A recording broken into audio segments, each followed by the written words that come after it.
Hi learners, dalam era digital ini, media presentasi menjadi salah satu alat yang sangat penting dalam menyampaikan informasi, ide, maupun pesan kepada audiens dengan cara yang menarik dan efektif. Dalam video ini akan disajikan informasi mengenai media presentasi. Untuk mengetahui lebih lanjut, yuk simak! Media presentasi adalah animasi dan video yang dikemas dalam suatu program komputer dan kemudian disajikan melalui perangkat alat saji atau yang biasa disebut sebagai proyektor. Adapun tujuan dari media presentasi ini dibuat menurut Priyono Hadi adalah memberikan informasi kepada audiens, mempengaruhi orang lain, menghibur audiens, dan memotivasi audiens. Jenis-jenis media presentasi. Yang pertama ada slide presentasi. Slide presentasi adalah kumpulan slide yang berisi teks, gambar, dan grafik yang digunakan untuk menyampaikan informasi secara visual kepada audiens. Yang kedua adalah video presentasi. Video presentasi adalah rekaman video yang berisi narasi dan elemen visual seperti gambar, grafik, serta animasi untuk menjelaskan suatu topik secara menyeluruh.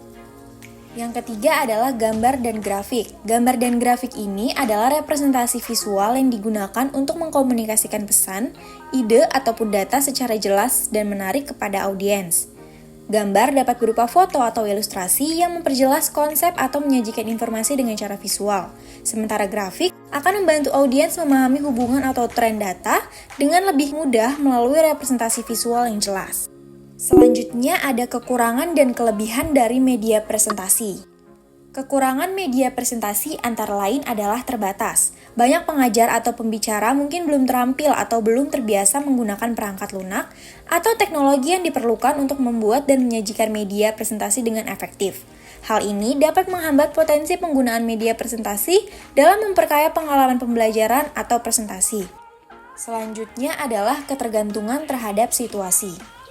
Dalam beberapa kasus, terutama di daerah yang memiliki pasokan listrik yang tidak stabil atau terputus, penggunaan media presentasi elektronik seperti slide PowerPoint atau video dapat menjadi tantangan utama karena kebutuhan akan listrik untuk mengoperasikan perangkat tersebut.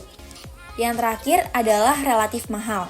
Produksi media presentasi yang berkualitas membutuhkan investasi dalam perangkat lunak, peralatan, maupun profesional desain grafis yang bisa menjadi mahal bagi individu atau organisasi dengan anggaran terbatas. Selanjutnya adalah kelebihan dari media presentasi. Yang pertama adalah meningkatkan pemahaman.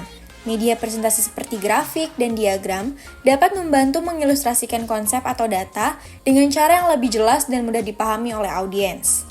Yang kedua adalah memotivasi audiens. Penggunaan media presentasi yang menarik seperti video atau animasi dapat membantu mempertahankan perhatian audiens dan meningkatkan motivasi mereka untuk mempelajari materi yang disajikan. Yang terakhir, penyajian yang menarik. Dengan menggunakan berbagai elemen visual, suara, dan interaktif, media presentasi dapat menyajikan informasi secara menarik dan menghibur, membuat pengalaman pembelajaran lebih menyenangkan bagi audiens. Yang terakhir, penyajian yang menarik. Dengan menggunakan berbagai elemen visual, suara, dan interaktif, media presentasi dapat menyajikan informasi secara menarik dan menghibur, membuat pengalaman pembelajaran lebih menyenangkan bagi audiens. Dalam membuat media presentasi, maka perlu adanya sistematika agar presentasi yang dilakukan dapat menarik dan juga efektif. Sistematika media presentasi dapat bervariasi tergantung pada jenis presentasi, konten, dan tujuan yang ingin dicapai. Namun, berikut adalah beberapa elemen umum yang dapat dipertimbangkan dalam menyusun sistematika media presentasi. Yang pertama ada pendahuluan. Pendahuluan dimulai dengan salam pembuka. Mulailah dengan menyapa audiens dan memberikan salam pembuka yang ramah. Lalu diikuti dengan identifikasi diri, kenalkan diri dan sampaikan informasi singkat mengenai latar belakang atau keahlian yang relevan dengan topik presentasi.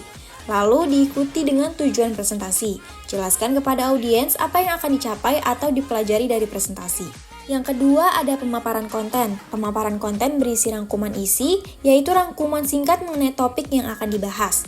Diikuti dengan poin-poin utama, yaitu poin-poin yang akan dijelaskan secara rinci pada saat presentasi.